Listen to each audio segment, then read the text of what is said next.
Hi, my name is Tess Conley. Today is April 7th, 2016, and I have the great pleasure of being here with Arlene Jaquez, a vet from the Marine Corps. So, hi, thank you for coming.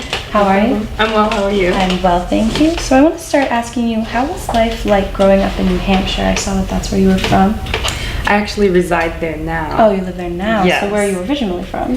I spent most of my time in Lynn, Massachusetts. Oh, Lynn, yeah, and how was that? Did you like that?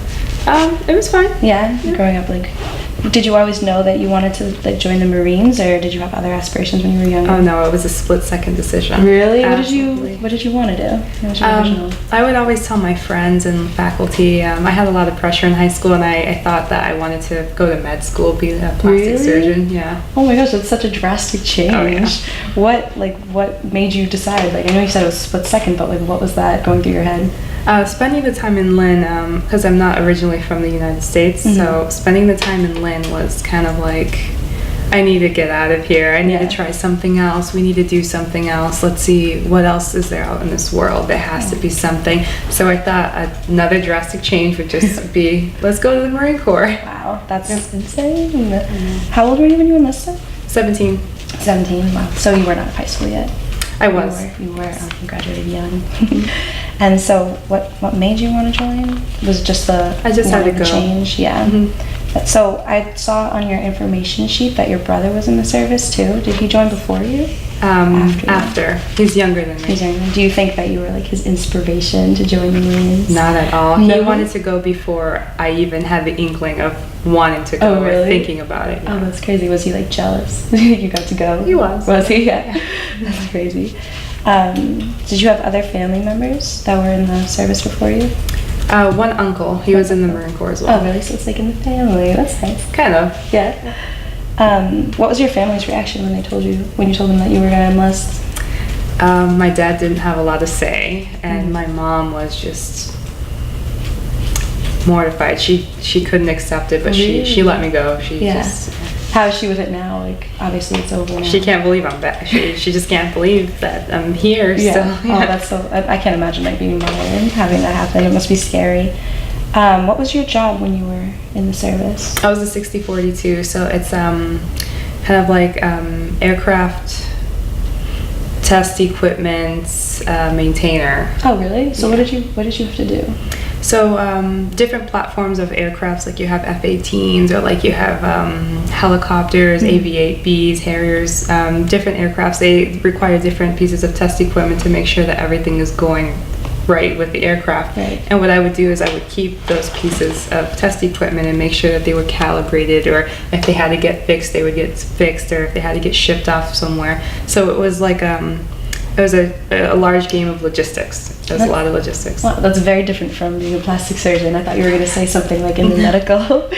Have you found that you've been able to transfer the skills that you learned there doing that job into like your everyday life here? Maybe the only skill that that MOS required a lot of attention to detail, so that could have possibly carried over, but I feel like I already had attention to detail, so it kind of just made it better, I guess. Yeah. Fine tune it. So being in the military entails a very strict lifestyle. What do you think the pros and cons of that type of lifestyle are? Like, how were you able to like take what you learned there and transfer it into your life now? It seems different. We always say that being in the military is being institutionalized, which it is. So you have a set schedule, you know what you're going to do, when you're going to do it, and it kind of gives you like a foundation for when you get out. It's like not like a rubric, but kind of like a template of how you want to do things on your own time. You're going to know how to set up your time, manage it, what you want to do, what are your goals. So it's kind of like a preliminary measure for the rest of your life, you know. Yeah, that's awesome. Did you find it helpful to have that when you came back to school? I did. Yeah, absolutely. To help you with like your classes and your essays and. I've always been a good student, so for me it was kind of just like an added boost. It was just an extra. That's good. What were the biggest challenges you faced when you came back to school, like academically, socially? Socially, when I came back, I had a lot of anxiety, so that's hard. It's always hard to deal with, and I felt like a hermit. Like Right. it's hard to fit in with people. People don't understand you. What will they think about you? And applying to Salem State was kind of like a huge step where some high school kids might think, okay, this is a next step for the rest of my life. For me, it's kind of like, this is the next step coming into my new life. So it's really scary. It sounds really scary. You didn't live on campus, so did you find it was hard to like meet people? Yeah. Yeah. So yeah, because I was a commuter. Right. Still Also am. Yeah. So why did you choose Salem State? I chose Salem State because since I was living in Lynn, I thought, I've always wanted to try Salem State, but I had been applying to other bigger universities. And finally, since I did something my way, like I wanted to go out and adventure, do whatever, then I would probably just come back and tone it down a little bit and get myself to a good place. And I thought, let me start off at Salem State, and it has been a good place for me for these past years. Oh, I'm so happy to hear that. That's awesome. Do you find when you're in your classes that like you bring up being a veteran a lot? Does that come up a lot, or is that something you kind of keep to yourself? It depends. Sometimes it's like all contextual. Sometimes someone might ask you a question about it, or if you have a specific experience, but most of the time it's not something that I would bring up. Yeah. Were you deployed? Yes. Oh, really? Where were you deployed? Afghanistan. Afghanistan. What was it like over there? Like, how did you find that it was different from here? I mean, obviously it's very different from here, but what like stood out to you when you were adjusting over there that was most different? I guess maybe just civilization, like the way that we think about it. Like if you're walking in a park, like let's say Boston Commons, you see like there are trees, birds, and all these beautiful things. But then when you're walking in Afghanistan, there's desolation, there's nothing. Okay. So it's just, it's hard. It's very hard to compare one thing that you're used to this something that isn't exactly what you thought it was, or could be worse. So. How did the people react to you guys being there? I've heard a lot of different things, like different reactions from them. So in your experience, like how were the people, the Afghani people? It depends. It always depends on what they believe, or what they believe that we might have done, or what we're attempting to contribute. Everybody's a different case. Yeah. What was like when you first when you were there and you first experienced something that was like warfare, like the first time you saw something like explode, like how was that like? How did you feel? Let's see, confused. I think everyone was confused. Like what? Because you know it's supposed to happen, and I don't like saying it like that, but something is supposed to happen. But when it does, it's still like it's not. You're still set like back in the States, so you're not. It's not that you're not ready, but it just confuses you a little bit. Yeah. I have to ask, what was the food like? The food, a lot of it was meals ready to eat. And then we were lucky enough to have a dining facility that I think was run by a European food company, so the food wasn't that bad. And then like mid-deployment they switched to an American vendor, and then it became like hot dogs and burgers. Yeah, American. Right, yeah. So what was, this is like also interesting to me, the last thing you did before you were deployed in America, like what was the last thing you did? I would like to know. What did I do? You know what, I don't even remember. No? Don't remember. So when you were there, were there any like experiences that really stood out to you that like kind of like shaped your time in the military? I guess getting out of your own world, because when you're over there they have the kind of like the sirens for the 5 prayers a day. So when you hear that, it's kind of foreign to you, but it's so normal to everyone else. Yeah. So it's kind of like you need to get out of your world and think about other people here. So I think that's what I stopped being so like, I don't know, so egocentric about you and where you're from and your culture, and consider other people too. Did you find that like you or anybody in your unit was able to like forge ties with people, the Afghani people that lived there? Like did you find any people that were like really supporting what you guys did? Personally, I didn't meet anyone that was that enthusiastic. Yeah. Like that. Yeah. It's a bummer. So your major is clinical psychology. can you explain that to me so I understand it better? What are you planning? What do clinical psychologists do? So I'm a double right now, so it's psychology and criminal justice. Psychology, a clinical psychologist, they just work with people to kind of help them get through issues or personal development, things like that. My focus is to deal with maybe the legal side of things, or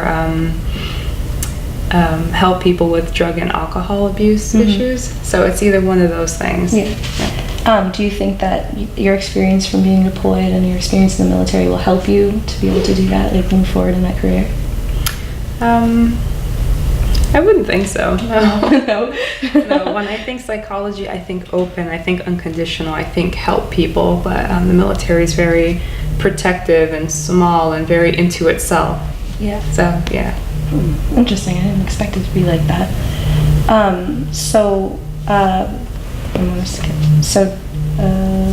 The people that you met in your unit compared to your friends before you left, like what is, I know that you've become so close to the people that you're deployed with and people you were in your unit, but what was that like to have those people so close to you? It was like a burden and a blessing, because you have people that are going to be there to support you, but then people that are going to be there when you don't want them to be there. So that was pretty interesting. It's not like a normal friendship relationship where you see them like every other day or hang out with them at the mall or something. You see these people every day, and they're like your family and your support system. So you work in the vet center. What made you want to work there? Like, what do you do there? Well, we deal with VA educational benefits.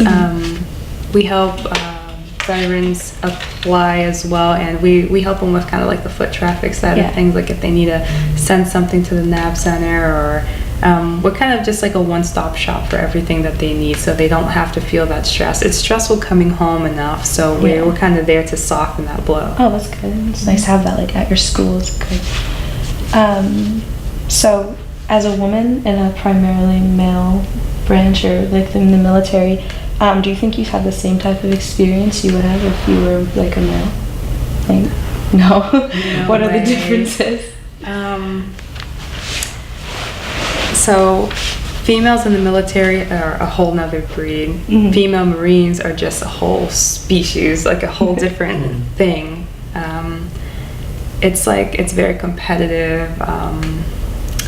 It's not as supportive as you would think it is, because it's such a small group of elite women, but it's just not what you think it is. Really? It's very hard. Yeah.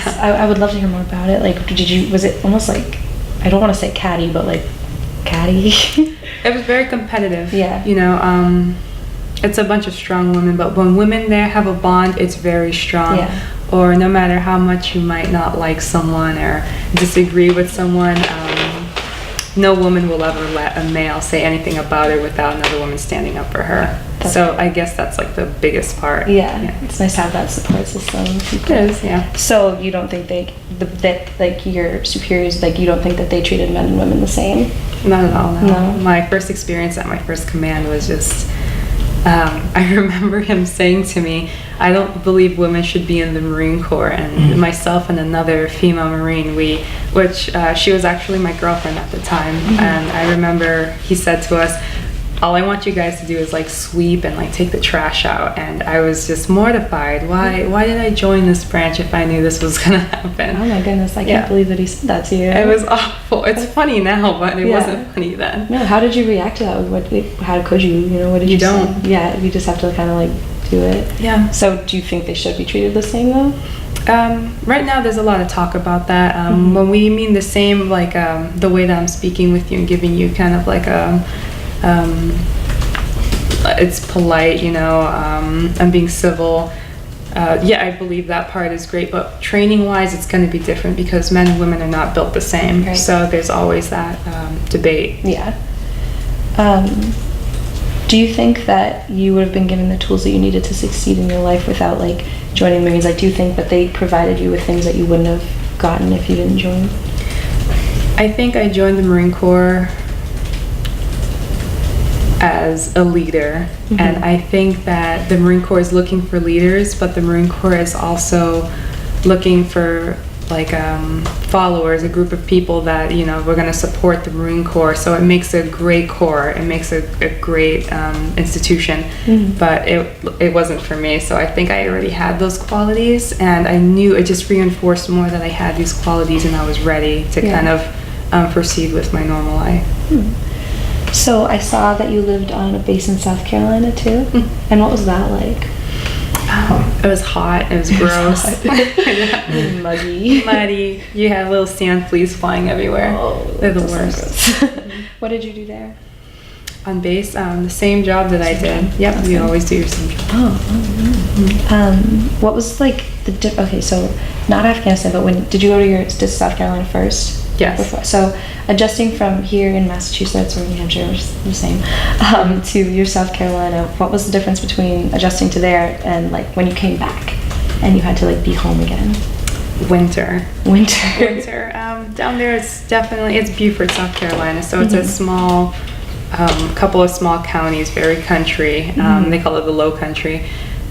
So you go from like a very country, not a lot of people, not a lot of diversity, and then I come back to like this urban area, so it's just like from city to country. It's very different. How has this whole experience being deployed, being in South Carolina, changed like who you were? Like, are you a different person than when you signed up?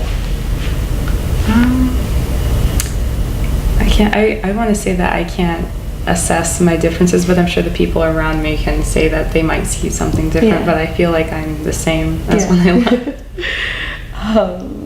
So would you ever see yourself re-enlisting? No. No, how come? I think that I was made for the Marine Corps, but it was not made for me. Oh, that's interesting. Like, how do you mean?